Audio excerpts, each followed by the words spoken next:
भर रस्त्यावर मुलीवर अत्याचार, शस्त्राचा धाक दाखवून अत्याचार, दौंड परिसरात लुटारूंचा हैदोस। हाच तो पुणे सोलापूर महामार्ग ज्यावर ती अत्यंत संतापजनक घटना घडली आहे। काही भाविक या महामार्गावरून पंढरपूरला पांडुरंगाच्या दर्शनासाठी खासगी वाहनातून निघाले होते। दौंड तालुक्यातल्या स्वामी चिंचोली गावालगत या टपरीवर ते चहा पिण्यासाठी थांबले होते। चहा पित असताना दोघे जण तिथे आले। त्यांनी भाविकांच्या डोळ्यात मिरचीची पूड टाकून महिलांच्या अंगावरचे दागिने लुटले। एका वाहनावरून दोन त्या ठिकाणी युवक येऊन त्यांच्यावर जबरदस्तीने कोयता दाखवून त्यांच्या अंगातलं जे ज्वेलरी आहे त्यांनी ते जबरदस्तीने हिसकावून घेतलेलं आहे।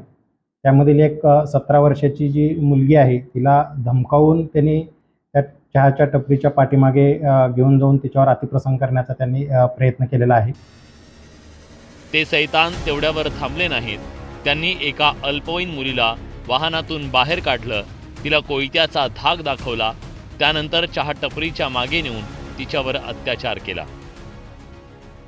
मी गाडी स्टार्ट करणार, चावी मारणार, आम्ही निघालो होतो आणि त्यांनी मला लगेच ती मिरची पावडर टाकली आणि हा माझा हात पकडला इथं, कोयता टाकेल सगळ्यांच्या डोळ्यात माता सगळ्यानंतर माया टाकल्यानंतर बायांच्या लेडीजच्या बी टाकून दिल्या। त्या मुलीला नेलं वडून खाली वडून घेतलं, तिला ती बसली ती गाडीत, तिला जबरदस्तीने खाली बोलवलं, चांगला तुम्ही चल मागे तिकडं, काय बोलायचं नाही, तिकडे नेला झाडीत घेऊन गेला तिथं। वारकरी भजनी मंडळाच्या प्रवासादरम्यान स्वामी चिंचोली तालुका दौंड या परिसरामध्ये कोयत्याचा धाक दाखवून डोळ्यामध्ये मिरचीची पूड फेकून महिलांच्या अंगावरील सुमारे 1.5 लाख रुपयाचे दागिने व सोनं काढून घेतलं व त्यांच्या समोर असणाऱ्या युवतीला बाजूला नेऊन त्याच्यावर अतिप्रसंग करण्याचा प्रयत्न चोरट्यांनी केला।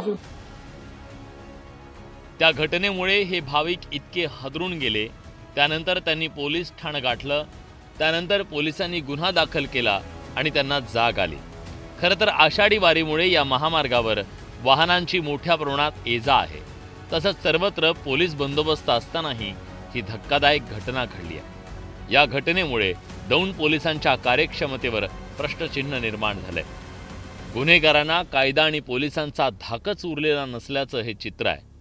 ही गुन्हेगारी मोडून काढण्याचं आव्हान पोलिसांच्या समोर आहे।